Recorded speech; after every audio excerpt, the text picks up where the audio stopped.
Okay, in a perfect world, he gets Matthews and Nylander both re-signed. Matthews, no-brainer. You probably open the bank and say, whatever it takes to get you back here. But at some point, there's got to be a no point for Willie Nylander.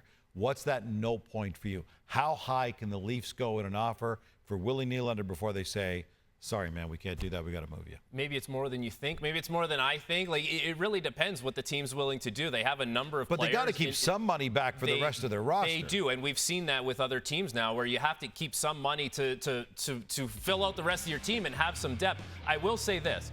If Pierre-Luc Dubois just signed for 8 years at $8.5 million, regardless of the fact that Dubois is a centerman and it's not a direct comparable, William Nylander has been a constant point producer. He's been a 40-goal guy. He's been an 80-point guy. Pierre-Luc Dubois has never been a point-per-game player in his career. He's been 0.68, and this year he was 0.88. So William Nylander produces more. He deserves more money. How much more money is that? I'm willing to say it's probably around, it's a $9 million AAV. It's $500,000 more. And if I'm William Nylander, I'm starting much higher because I know that that's the number I want to get to, and the Leafs probably want to keep it in the 8s. So it's one of those things where Willie starts high, team starts low, you meet at $9 million, and if everyone can digest it, that's great. You got William Nylander, and you have a really good right winger for a long time with your team, and hopefully you get 40 goals and 82 points a year. I got about 30 seconds for this, okay? So the Leafs, again, disappointed coming out of the playoffs.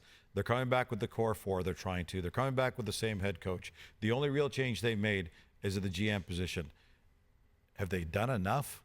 Well, we'll see. Could you really believe this team's going to be any different next year when all you've changed is your GM? We will see, because there's still some time. There's still some time for buyouts. We're going to see what happens on the draft floor. We're going to see what happens July 1st. Like, we can say that maybe they haven't done enough right now, but we do still have a little more runway. So we will see what happens. But the most important components of the team are the same. I agree with you, and if it was up to me, I probably would have moved on from one of those players, Gino. But this is not, I'm not the general manager, you're not the general manager, and they're going to try and run this thing back with the core, but a different supporting cast around the core, and see how it goes. Like, flip a coin, Gino.